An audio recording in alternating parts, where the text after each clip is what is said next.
y sí hay un entreguismo hacia los intereses de la tierra natal de los mexicanos. Efectivamente, pues ahí vimos a los grandes electores, a los cabilderos italianos, ahí muy sentados plácidamente en las curules, asesorando y diciendo por dónde tenían que votar algunos legisladores.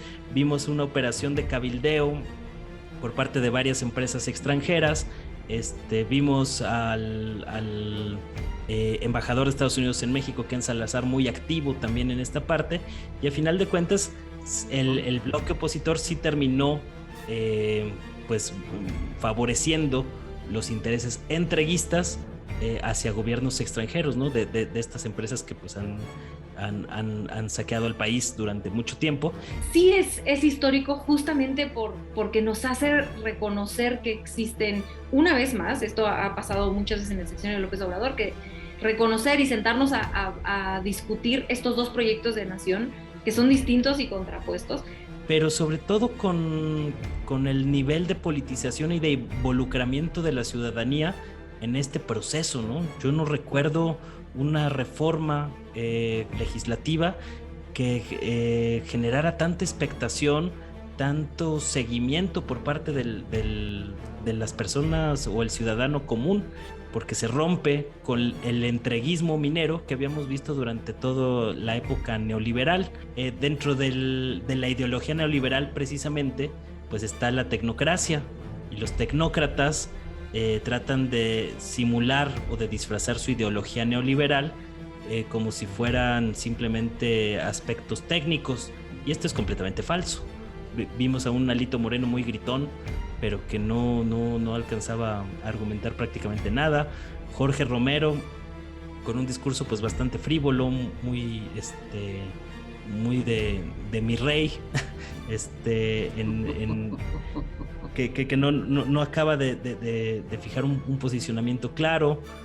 Creo que Movimiento Ciudadano perdió una oportunidad importante de diferenciarse del bloque PRI-PAN-PRD, porque cada vez se parecen más a los posicionamientos del PAN.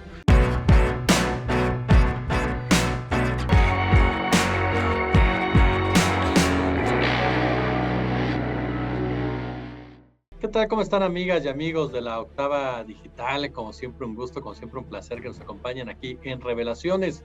Y como cada semana analizamos, por supuesto, los temas de coyuntura, de su interés, y se encuentran con nosotros dos grandes amigos, amigas, y que por lo regular siempre nos muestran una generosidad enorme con la Octava. Renata Turrent, ¿cómo estás? Hola, querido Jesús y Manuel, qué gusto estar contigo, con ambos y con todo el auditorio. Manuel Hernández Borbolla. Manuel, ¿cómo andas? Hola, bien, bien, bien. Muchas gracias por la invitación y un gusto estar aquí con Renata y contigo, Jesús. Pues a ver, yo lo primero que les preguntaría, iniciaría contigo, mi querida Renata, es ¿traidores a la patria o defensores de la democracia? Ya son dos términos que están por todos lados. Por un lado se les habla de traidores a los que votaron en contra de la reforma eléctrica. Ellos dicen que no, que ellos simplemente defendieron el desarrollo de este país. Por ahí comenzaría. ¿Qué te deja esta discusión y este tipo de términos?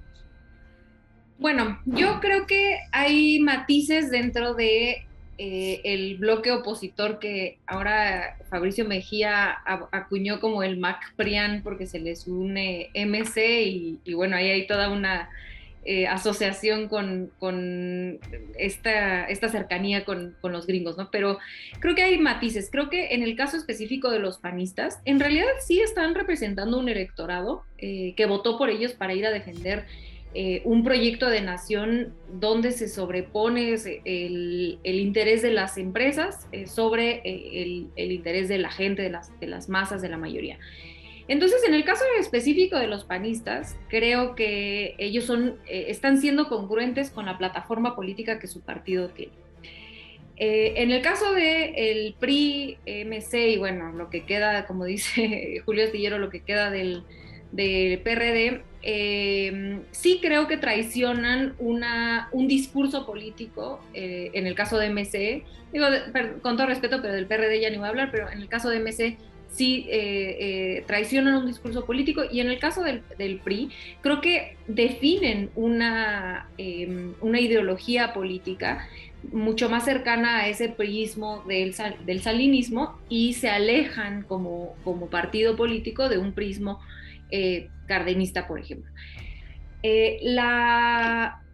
La decisión o el juicio de valor sobre si son traidores a la patria o defensores de la democracia, creo que lo tienen los y las electoras y se va a ver muy pronto ahora en las elecciones del 6 de junio. Creo que muy pronto la gente va a poder decidir si la decisión política que cada uno de esos partidos y el bloque, tal cual como bloque tomaron, es acercado hacia una defensa de los intereses de ese electorado, lo cual los haría, pues, estar representando una parte de la población que no se debe ignorar, ¿no? Así es la democracia, y si hay una parte de la población que está pidiendo que esos intereses extranjeros se defiendan, pues para eso están los representantes populares.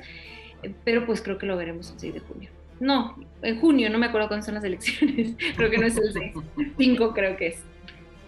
Oye, mi querido Manuel, pone en riesgo, como dicen los panistas, creo que fue Mariana Gómez del Campo, que pone en riesgo el presidente de la República a quienes no piensan como él, que pone en riesgo incluso la vida de los que no piensan como él cuando habla precisamente de traición a la patria. No, bueno, es que es el victimismo a otro nivel, ¿no? O sea, es ridículo. Los funcionarios públicos y los servidores públicos, como es el caso de los legisladores, tienen el deber de hacerse responsables de sus acciones ante el público, precisamente. Entonces, lo curioso es que estaban muy acostumbrados a que siempre votaban cosas que iban en contra del interés común o del interés público y no había consecuencias.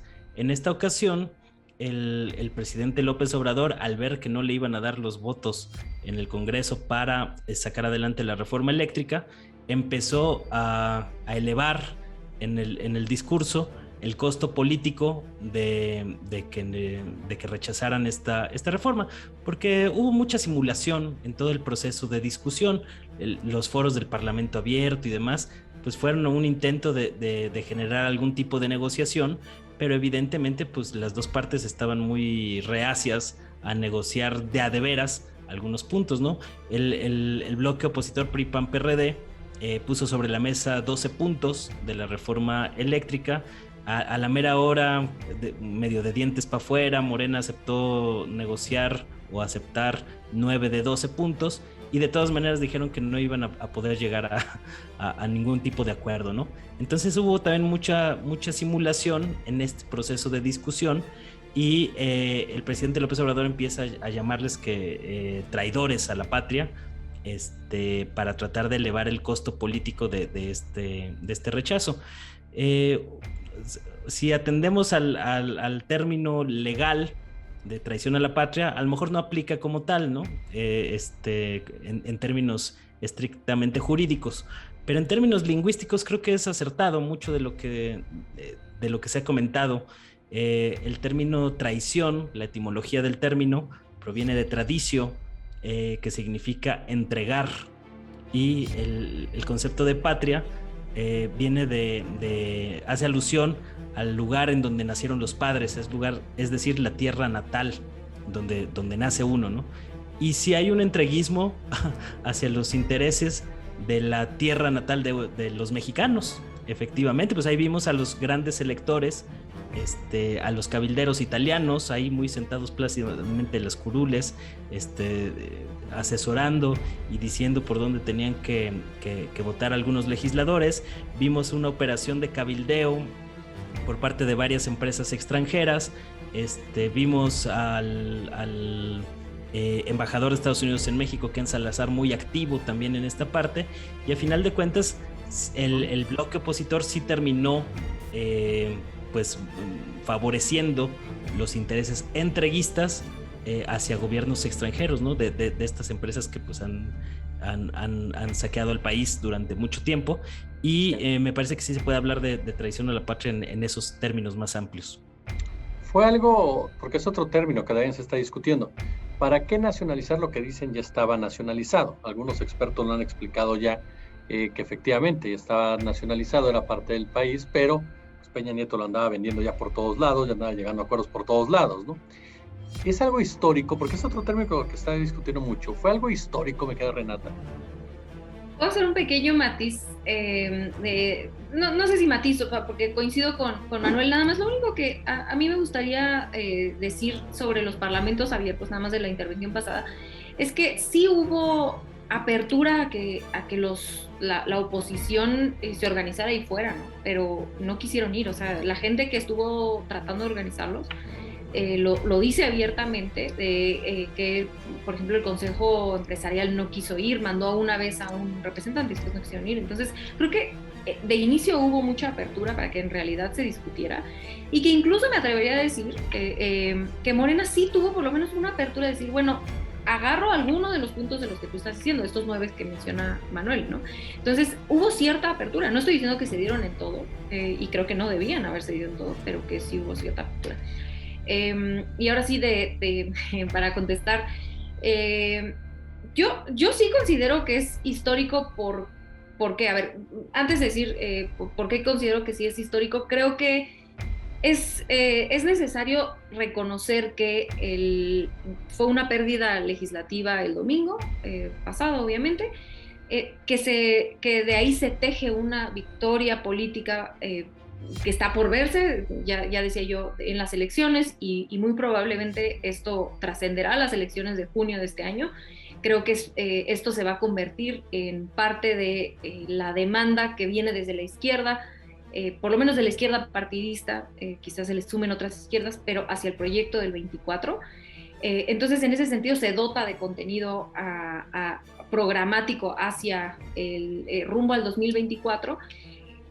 Y creo que en ese sentido sí es histórico justamente porque nos hace reconocer que existen, una vez más, esto ha pasado muchas veces en el sexenio de López Obrador, que reconocer y sentarnos a discutir estos dos proyectos de nación que son distintos y contrapuestos, pero que en este eje que había sido fundamental del presidente López Obrador desde incluso, el presidente ha tenido el tema de la soberanía energética desde toda la vida, pero que se empieza a construir cómo se vería un proyecto de nación desde la 4T post Andrés Manuel López Obrador. Y en ese sentido sí creo que esta discusión, esta votación y la nacionalización del litio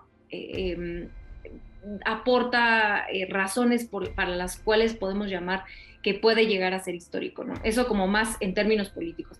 En términos legales, como tú ya decías, yo creo que sí es histórico también, hoy ya incluso, aunque no pasara nada hacia el 24, porque se rompe con una tendencia de qué estaba sucediendo con las concesiones mineras. Es un escándalo cómo se entregaron las concesiones mineras en el sexenio de Calderón y en el sexenio de Peña Nieto.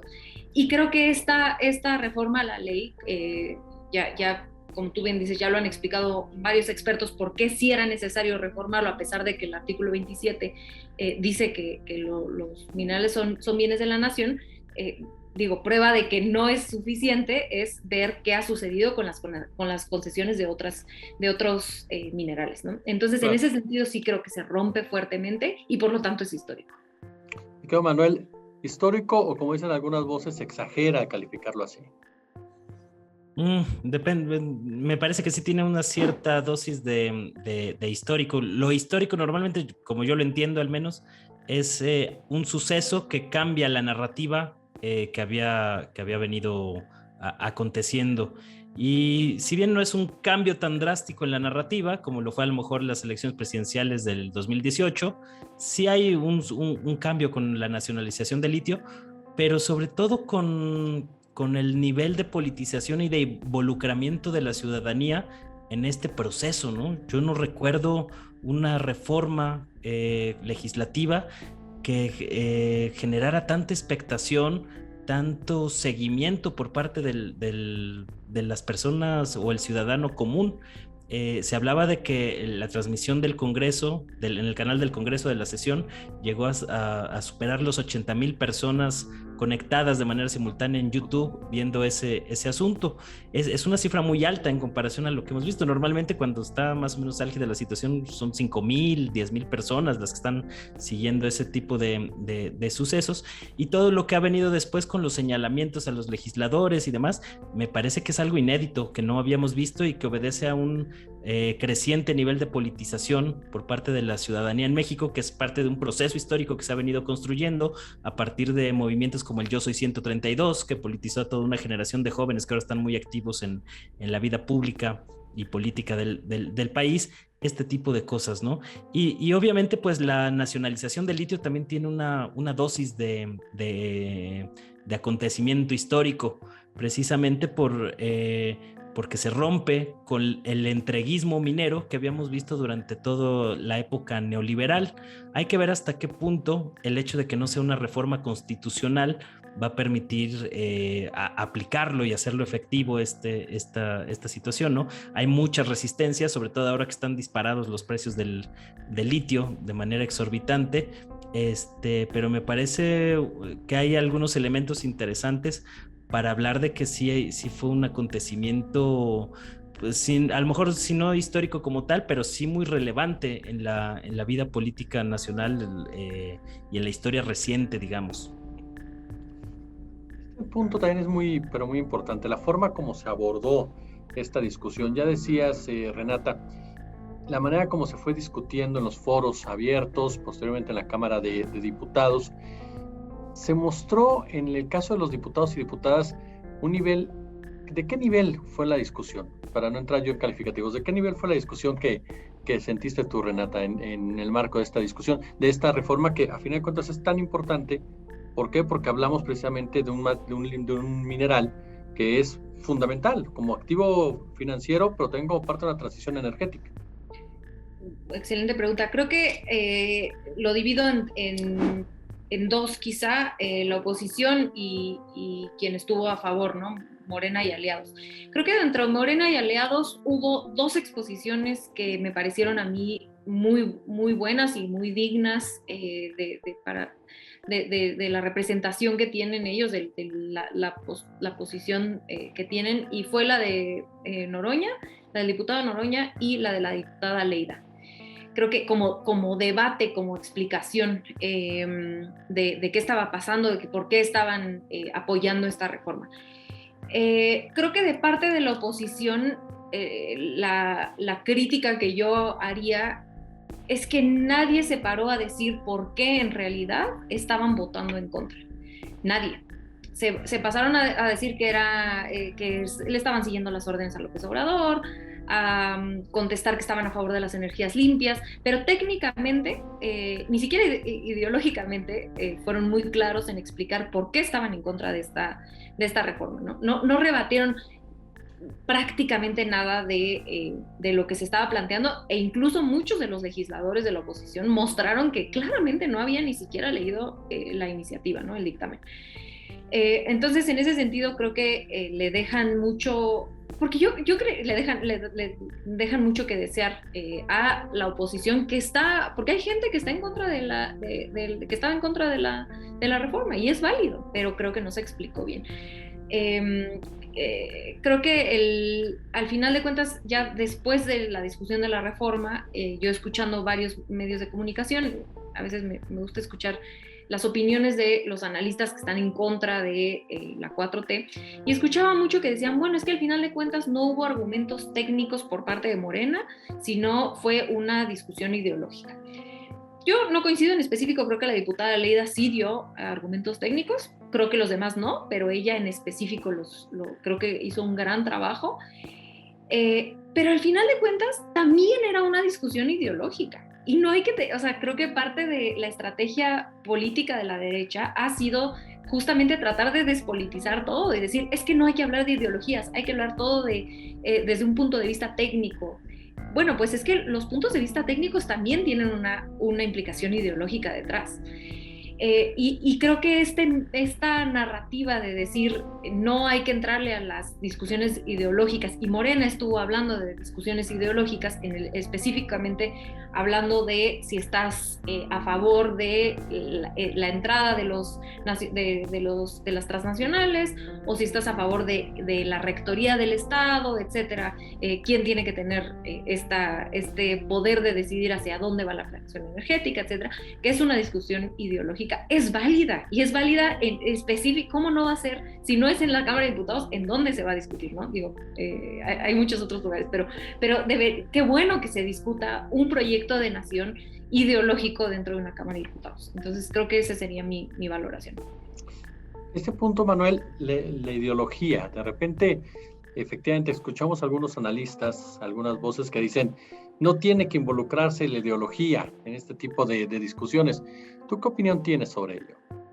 No, pues que es ridículo ese planteamiento, ¿no? O sea, ideología es un conjunto de ideas estructurado. Entonces, ¿cómo no se van a involucrar un conjunto de ideas estructurado a la hora de discutir un tema como estos, ¿no? Lo que pasa es que dentro de la ideología neoliberal, precisamente, pues está la tecnocracia, y los tecnócratas tratan de simular o de disfrazar su ideología neoliberal como si fueran simplemente aspectos técnicos, y esto es completamente falso.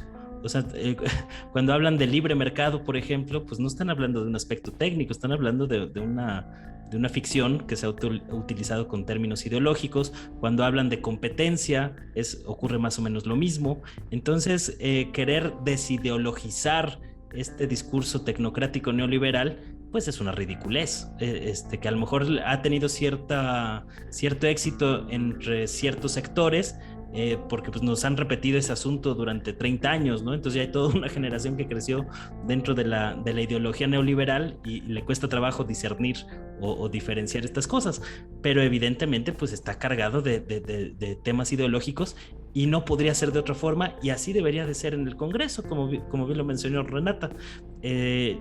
Sería ridículo no discutir en términos ideológicos estos asuntos, ¿no? Lo que pasa es que como en los argumentos, incluso los argumentos técnicos, se quedaron muy cortos. Yo no recuerdo en el posicionamiento de los grupos parlamentarios, con excepción de Noroña, que sí dio algunos datos concretos y cifras, tratando de posicionar su punto. Pues todo lo demás fueron reproches a favor o en contra del presidente López Obrador. Incluso en la bancada de Morena creo que también quedó no estuvo a la altura histórica, precisamente del momento y de lo que ameritaba la situación, ¿no? Fueron muchos señalamientos, muchos adjetivos, y pocos argumentos. En general, eso fue lo que pude ver en los planteamientos. O sea, por ejemplo, vimos a un Alito Moreno muy gritón, pero que no alcanzaba a argumentar prácticamente nada. Jorge Romero, con un discurso pues bastante frívolo, muy de mi rey,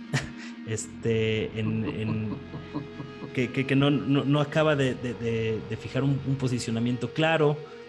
Creo que Movimiento Ciudadano perdió una oportunidad importante de diferenciarse del bloque PRI-PAN-PRD, porque cada vez se parecen más a los posicionamientos del PAN. Entonces, creo que esos es más o menos los términos en los que se dio la discusión en el Congreso, y obviamente pues al día siguiente les duró muy poco este discurso triunfalista al bloque opositor, porque inmediatamente después vino la reforma a la ley minera, de manera fast track, a un nivel que yo nunca había visto que se aprobara una ley tan rápido, y eso sí me parece criticable, ¿no? Porque los ciudadanos no nos enteramos ni qué votaron en el Congreso, porque no hubo tiempo, ya no digas de analizar la reforma, sino ni siquiera de leerla. Hay un tema en este marco que me gustaría preguntarles. Pues ya hablaban de la posibilidad de que se presente un castigo, un voto de castigo de la ciudadanía en las próximas elecciones. Pero aunque parezca un poco risible, también surgieron nombres que hablan de que se sitúan o se posicionan como candidatos a la presidencia de la República. Uno de ellos precisamente Alejandro Moreno.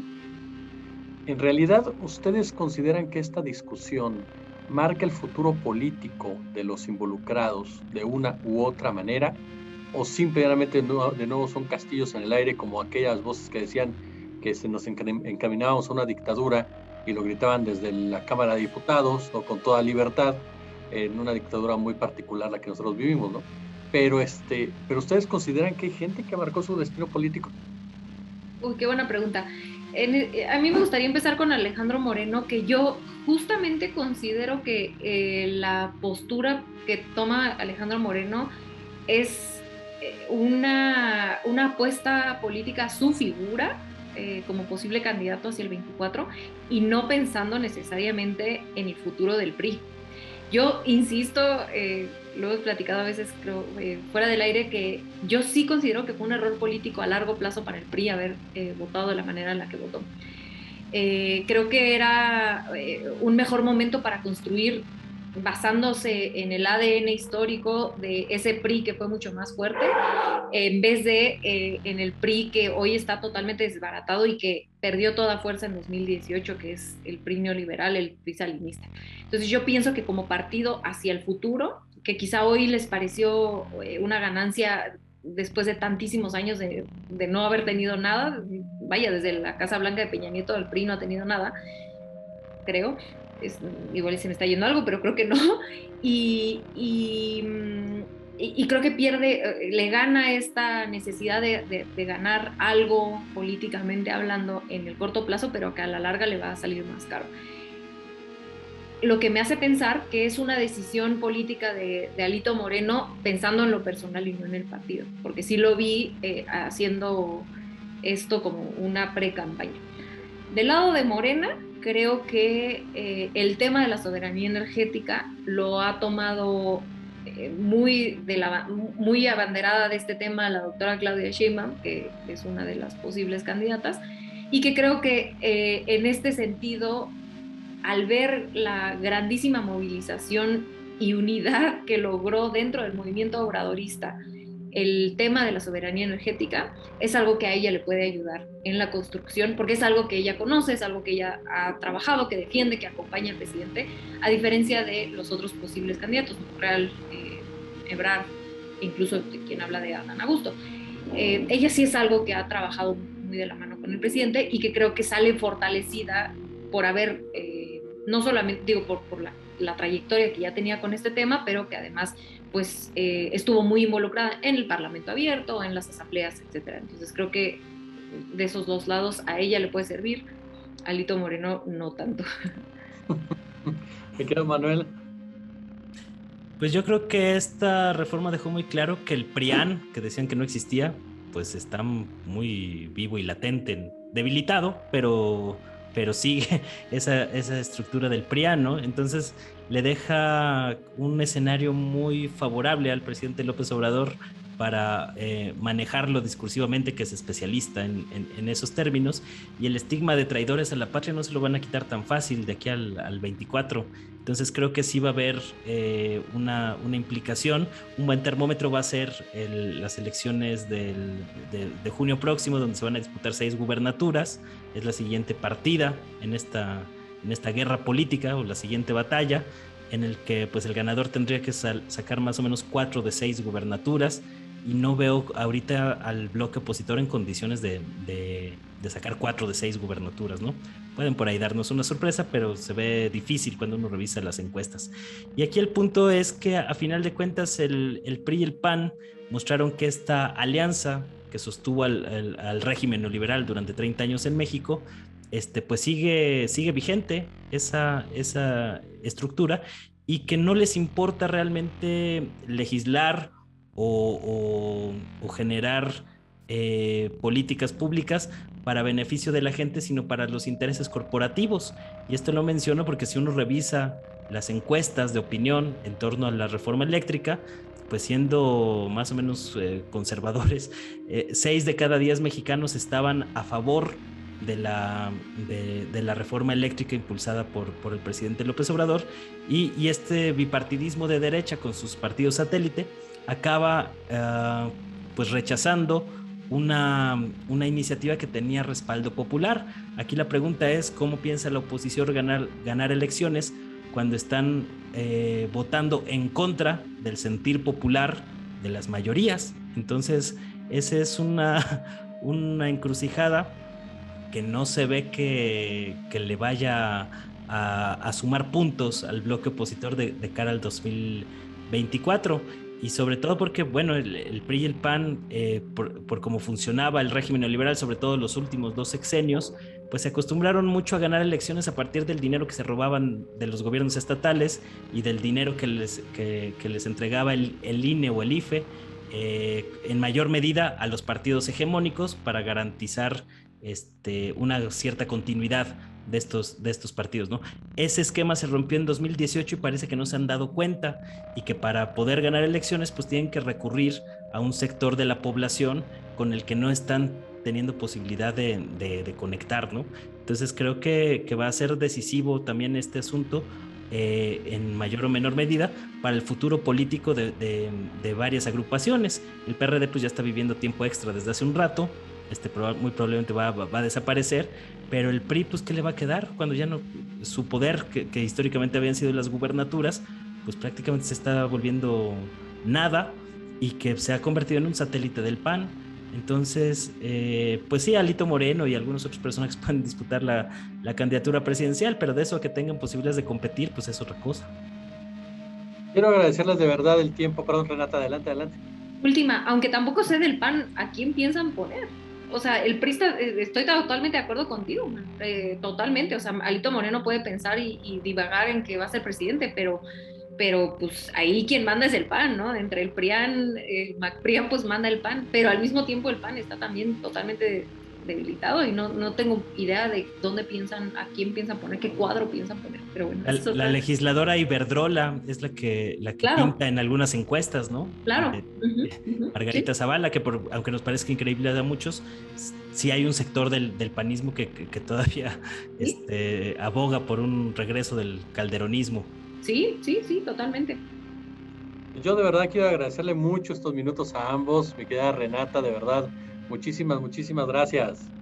No, hombre, muchas gracias, es un placer siempre estar con ustedes dos. Les mando un abrazo a ambos y a todo el auditorio. Manuel, muchas gracias. Gracias a ustedes y un placer aquí compartir mesa con Renata y contigo.